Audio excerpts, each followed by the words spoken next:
Police clearance certificate म्हणजेच आपण त्याला चारित्र्य प्रमाणपत्र किंवा कॅरेक्टर सर्टिफिकेट म्हणतो। हे कॅरेक्टर सर्टिफिकेट घरबसल्या तुम्ही ऑनलाईन पद्धतीने काढू शकता। ते तुम्हाला मग CSCसाठी लागत असेल, भरतीसाठी लागत असेल किंवा तुम्हाला एखाद्या जॉबसाठी लागत असेल किंवा कोणत्याही कारणासाठी जरी लागत असेल तर हे कॅरेक्टर सर्टिफिकेट म्हणजे चारित्र्य प्रमाणपत्र तुम्ही घरबसल्या काढू शकता। त्यासाठी कोणकोणते डॉक्युमेंट्स अपलोड करायचे, अपलोड केल्यानंतर पेमेंट कशा पद्धतीने करायचे याची A to Z माहिती आपण या व्हिडिओच्या माध्यमातून बघणार आहे। तर मित्रांनो, व्हिडिओ नक्की तुम्ही शेवटपर्यंत बघा। आपल्या चॅनलवर जर तुम्ही पहिल्यांदाच आला असाल तर चॅनलला सबस्क्राईब करून द्या। अशीच नवनवीन व्हिडिओ आम्ही तुमच्यासाठी घेऊन येतो। सुरुवात करूया।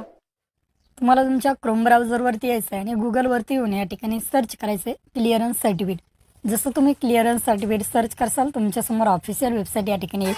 तर या ठिकाणी मी सर्च करून घेतो पोलीस क्लिअरन्स सर्व्हिस होम। अशा प्रकारे PCS म्हणून एक ऑप्शन आहे, यावरती 1 नंबरलाच वेबसाईट आहे, त्यावरती तुम्हाला क्लिक करायचं आहे।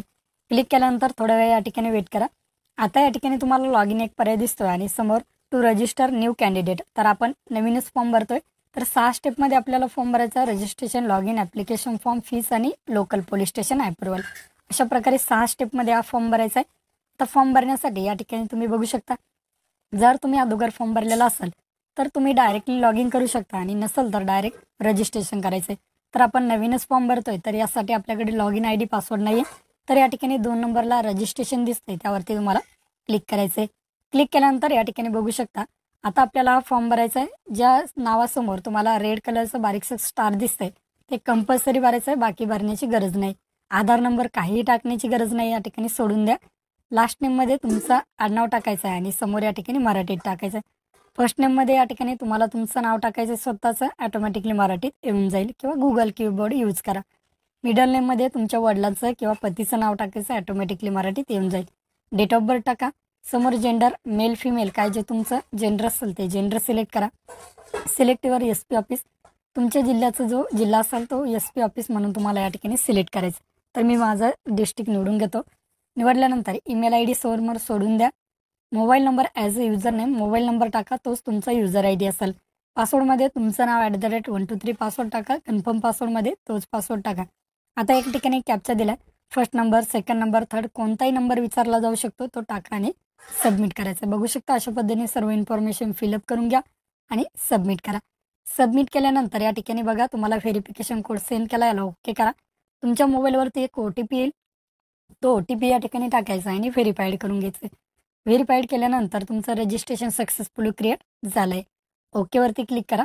आता या ठिकाणी तुम्हाला युजर नेम तुमचा मोबाईल नंबर असेल, पासवर्ड तुमचं नाव @123 काय जो तुम्ही पासवर्ड टाकला असेल तो पासवर्ड टाका आणि खाली कॅप्चा दिसतोय तो कॅप्चा टाकून या ठिकाणी लॉग इन करून घ्यायचं आहे। सर्व इन्फॉर्मेशन व्यवस्थित फिलअप करून घ्यायचं आहे। तुमचं नाव पासवर्ड वगैरे व्यवस्थित टाकून घ्या। युजर ID पासवर्ड टाकल्यानंतर लॉग इन पर्यायावरती क्लिक करा। तर मी या ठिकाणी लॉग इन करतो। आता या ठिकाणी खूप साऱ्या सर्व्हिसचे ऑप्शन आहेत।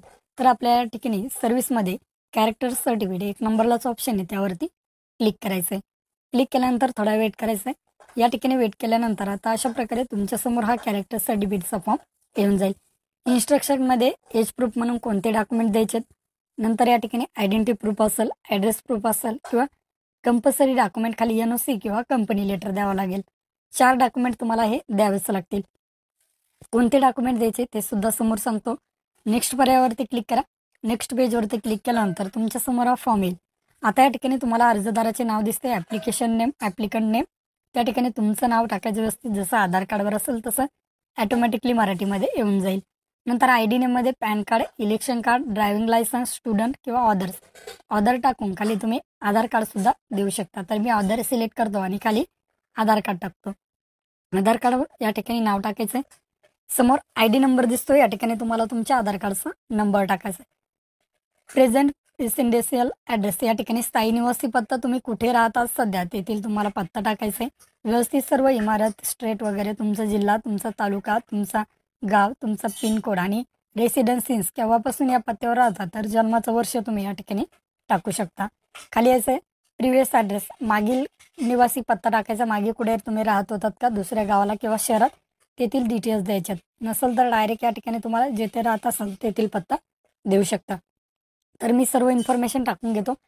आता या ठिकाणी तुमचा स्थायी निवासी पत्ता परमनंट ॲड्रेस द्यायचा आहे। जो तुमचा परमनंट ॲड्रेस असेल तो वरीलच असेल तर या ठिकाणी तुम्हाला सेम ॲज अबाव करायचं आहे। खाली आता यायचं आहे तुम्हाला या ठिकाणी डिटेल्स भरायच्यात बघा. तुम्हाला NOC वगैरे कंपनीचं लेटर द्यायचं आहे. आता ते कशा पद्धतीने द्यायचं सांगतो. डेजिग्नेशन या ठिकाणी बघा हे NOC किंवा सर्टिफिकेट मी व्हिडिओच्या डिस्क्रिप्शन बॉक्समध्ये देईल. डेजिग्नेशन म्हणजेच पद, कोणत्या पदासाठी तुम्ही या ठिकाणी कॅरेक्टर सर्टिफिकेट काढत आहात ते द्यायचं आहे. समजा या ठिकाणी मी सिक्युरिटी गार्डसाठी काढतोय, CSCसाठी काढतोय किंवा नोकरीसाठी काढतोय, होमगार्डसाठी काढतोय किंवा एखाद्या भरतीसाठी कोणतेही कारण असू शकतं. तर तुम्हाला या ठिकाणी कशाला पाहिजे त्यावरती तुम्हाला डिपेंड राहील. तर मी सिक्युरिटी गार्डसाठी काढतोय. कंपनी कोणती कंपनी आहे तर त्या कंपनीचं नाव या ठिकाणीच टाकायचं. फॉर एक्झाम्पलसाठी मी एक कंपनी या ठिकाणी टाकून घेतो.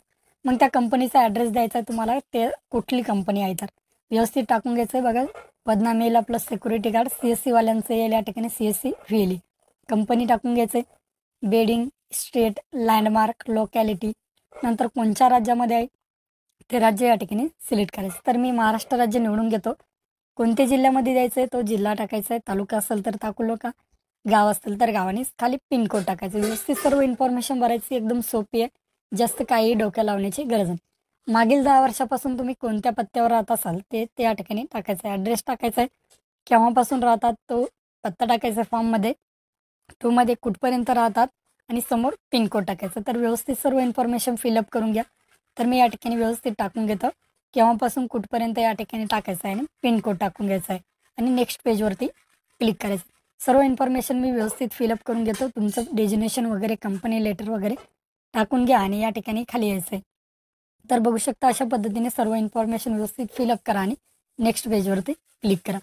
क्लिक केल्यानंतर बघू शकता तुम्हाला द्यायचं आहे व्हिजिबल आयडेंटिफिकेशन मार्क. तुमच्या चेहऱ्यावर किंवा शरीरावर काही जन्मखून असेल तर टाका, नसेल तर येणे करून टाकायचं. तर आपल्या समजा चेहऱ्यावर तिळ तर मोल ऑन फेस. तुम्हाला अरेस्ट केली आहे का असेल तर यस, नसेल तर नो. नंतर ॲक्टिव्ह इन पॉलिटिक्समध्ये तुम्ही असाल तर यस करायचं आणि कोणत्या पार्टीमध्ये आहात ते टाकायचं, नसेल तर डायरेक्ट सोडून द्या, नो करा. क्रिमिनल ऑफरन्स तुमच्यापर्यंत काही क्रिमिनल ऑफरन्स रजिस्टर झाले असेल तर यस करायचं, नसेल तर नो करायचं. Name address two person in your locality. तुमचं नाव टाकायचं आहे, तुमचा ॲड्रेस टाकायचा आहे आणि मोबाईल नंबर टाकायचा. खाली तुम्हाला ओळखत असलेल्या कोणत्याही 2 व्यक्तींचं नाव टाकायचं आहे, 2 व्यक्तींचा ॲड्रेस टाकायचा आहे आणि 2 व्यक्तींचा मोबाईल नंबर टाका. तुम्ही तुमच्या गावातील किंवा शहरातील तुमच्या जवळच्या कोणत्याही 2 व्यक्तींचे टाका. लोकल पोलीस स्टेशन तुमचं डिस्ट्रिक्ट निवडा, त्यामध्ये तुमचं कोणतं पोलीस स्टेशन आहे ते पोलीस स्टेशन निवडा. खाली तुम्हाला एक डिक्लेरेशन दिलं आहे ते ॲक्सेप्ट करून प्लेस टाकायचं आहे कोणतं आहे आणि सेव्ह पर्यावरती क्लिक करायचं. सर्व इन्फॉर्मेशन व्यवस्थित फिलअप करून घ्या. तर मी या ठिकाणी निवडतो आणि ओके करतो. आता या ठिकाणी ॲप्लिकेशन नंबर जनरेट झाला आहे, ओकेवरती क्लिक करायचं आहे. वरती बघू शकता तुम्हाला या ठिकाणी फोटो अपलोड करायचं आहे. नाव कशा पद्धतीने द्यायचं ते सुद्धा या ठिकाणी सांगितलं आहे. फोटोवरती या ठिकाणी अपलोड फोटो दिसतोय त्यावरती पर्यायावरती क्लिक करा. क्लिक केल्यानंतर या ठिकाणी थोडा वेळ वेट करायचं.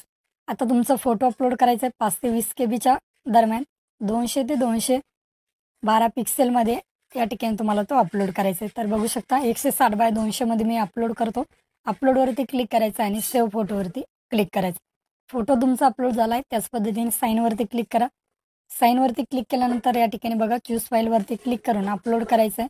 तुम्ही 5 ते 20 KBच्या दरम्यान 256 बाय 64 या फॉर्मॅटमध्ये अपलोड करायची साईन. तर मी चूज फाईल क्लिअर करून या ठिकाणी साईन अपलोड करून घेतो. अपलोडवरती क्लिक करा. नाव बघा कशा पद्धतीने द्यायचं आहे, फोटोग्राफ, सिग्नेचर या पद्धतीने. आता दोन्हीसुद्धा आपल्या या ठिकाणी अपलोड झालेले आहेत. खाली यायचं आहे. आता तुम्ही या ठिकाणी कोणकोणता प्रूफ म्हणून देऊ शकता ते दिलं आहे. ग्रुप 2मध्ये मी या ठिकाणी आधार कार्ड देतो. ग्रुप 3मध्ये रेशन कार्ड किंवा ॲफिडेविट किंवा पासपोर्ट देऊ शकता. तर मी रेशन कार्ड देतो आणि अपलोड डॉक्युमेंटवरती क्लिक करतो. सर्वप्रथम स्कूल लिव्हिंग सर्टिफिकेट म्हणजे शाळा सोडायचा दाखला या ठिकाणी अपलोड करतो. नेम बघा कशा पद्धतीने नाव दिलं या पद्धतीने नाव द्या आणि 75 ते 100 KBच्या दरम्यान PDF फॉर्मॅटमध्ये तुम्हाला हे अपलोड करायचे. आधार कार्ड अपलोड करतो, रेशन कार्ड अपलोड करतो. बघू शकता नाव या पद्धतीने तुम्ही द्या तरच तुम्हाला इनव्हॅलिडचा प्रॉब्लेम येणार नाही. आता NOC अपलोड करून घेतो. NOC वरती क्लिक करायचं आहे. या ठिकाणी NOC सुद्धा अपलोड झाले आणि सेव्ह पर्यावरती क्लिक करायचं. आता तुम्हाला ही NOC कशा पद्धतीने असते ते दाखवतो. तुम्हाला जर दिली असेल कंपनीने ते ती अपलोड करा, नसेल तर अशा प्रकारे विनंती अर्ज व्हिडिओच्या डिस्क्रिप्शन बॉक्समध्ये दिले. दिनांक टाका, पोलीस अधीक्षक साहेब, बुलढाणा, पुणे, काय जे असेल ते टाका. अर्जदार नंतर खाली यायचं आहे मी राहणार कुठला आहे, पोस्ट, तालुका, जिल्हा. कशासाठी पाहिजे तर मला सिक्युरिटी गार्ड या कामासाठी. चारित्र्य प्रमाणपत्र पाहिजे, आपला विश्वासू आणि खाली सिग्नेचर करायची. व्यवस्थित टाकून घ्या आणि सेव्ह करा. सर्व डॉक्युमेंट्स व्यवस्थित अपलोड झालेत का एकदा चेक करून घ्यायचे. आणि सेव्ह पर्यावरती क्लिक करायचं आहे। नाव बघा कशा पद्धतीने मी टाकलं आहे। सर्व डॉक्युमेंट्स अपलोड झालेत आणि कंटिन्यू ऑप्शनवरती क्लिक करायचे। क्लिक केल्यानंतर थोडा वेट करा, तुमचा फॉर्म तुमच्यासमोर दाखवला जाईल। चेक करून घ्या आणि नेक्स्ट पेजवरती क्लिक करा। परत एकदा चेक करा, नेक्स्ट पेजवरती क्लिक करा। पेमेंटसाठी आलाय, प्रोसीड टू पेमेंट या ऑप्शनवरती क्लिक करायचं आणि पे ऑनलाईन किंवा कॉमन सर्व्हिस सेंटर तर पे ऑनलाईनवरती क्लिक करा आणि प्रोसीड करा। नेट बँकिंग पर्यायावरती क्लिक करून पे जिओवरती क्लिक करा। अशा प्रकारे तुम्हाला समोर ऑप्शन येतील।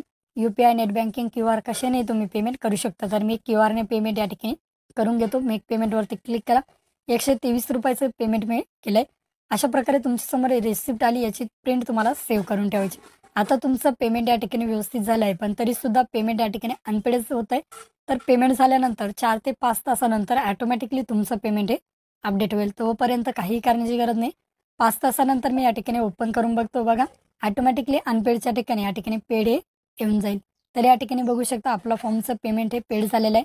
पेड झाल्यानंतर तुमचा ॲप्लिकेशन नंबर आहे तो कॉपी करून ठेवलेला, तो ॲप्लिकेशन नंबर तुमच्याजवळ ठेवायचा आहे। डाउनलोडमध्ये प्रिंट ॲप्लिकेशनवरती क्लिक करून या ठिकाणी तो ID टाकायचा आणि सर्च करायचा आहे। सर्च केल्यानंतर तुमचा फॉर्म या ठिकाणी डायरेक्टली PDF फॉर्मॅटमध्ये अशा प्रकारे डाउनलोड होऊन जाईल। डाउनलोड झालेला फॉर्म तुम्हाला या ठिकाणी बघू शकता, सर्च करून PDF फॉर्ममध्ये तुमचा फॉर्म या ठिकाणी डाउनलोड झालेला आहे। हा फॉर्म तुमच्या लोकल पोलीस स्टेशनला तुम्हाला नेऊन द्यायचा आहे। या पद्धतीने तुम्ही